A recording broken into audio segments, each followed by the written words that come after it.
So it's pretty rare today that we would see the Mississippi River freeze over at St. Louis. Most people presume it probably never happens. St. Louis is maybe too far enough south that just doesn't happen here. But it actually turned out it wasn't so long ago that it was a very regular thing. And when the Mississippi did freeze at St. Louis, for some people it meant fun, for some people it meant opportunity, and for other people it meant complete disaster. Through the 19th century, every winter, St. Louis's levee would become crowded with steamboats from northern ports all along Iowa and Illinois up through Minnesota and Wisconsin. These boats were coming south because the river would freeze farther north. But every once in a while, that freeze made it all the way south to St. Louis. In the bitterly cold winter of 1856, the river froze at St. Louis to 18 inches thick of ice, and it lasted for 6 weeks, giving St. Louisans plenty of time to go out and explore their brand new real estate where there once was water on their front door.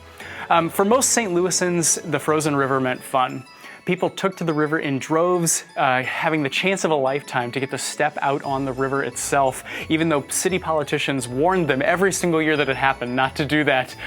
They set up skating rinks, they set up saloons, they had mid-river bonfires, they had parades out on the frozen river. And because gambling was actually illegal in St. Louis in the mid-1800s, and the river itself was outside of Missouri territory, they even set up gambling houses out on the river.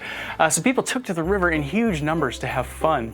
A little bit further down the river, other people were using it for opportunity. The breweries here in St. Louis, of which there were many, they chopped huge blocks of ice off the river and used it to cool their beer.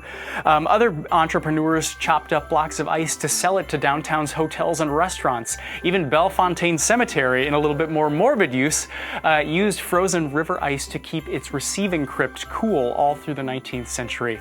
Coal companies over in Illinois took advantage of this new road they had, and they had horse-drawn carts of coal being pulled across the river every chance they could to keep their costs down for transferring coal by ferry, as they usually did other ways.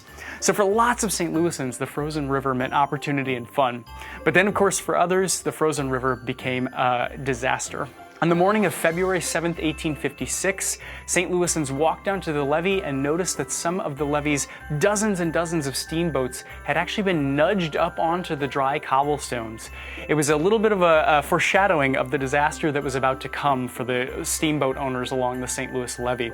The huge blocks of ice out on the Mississippi River were breaking up, the ice sheet was cracking, and the ice was beginning to flow downstream. And for all of those very fragile wooden steamboats, they would just have to be carried alongside as the ice did whatever it would.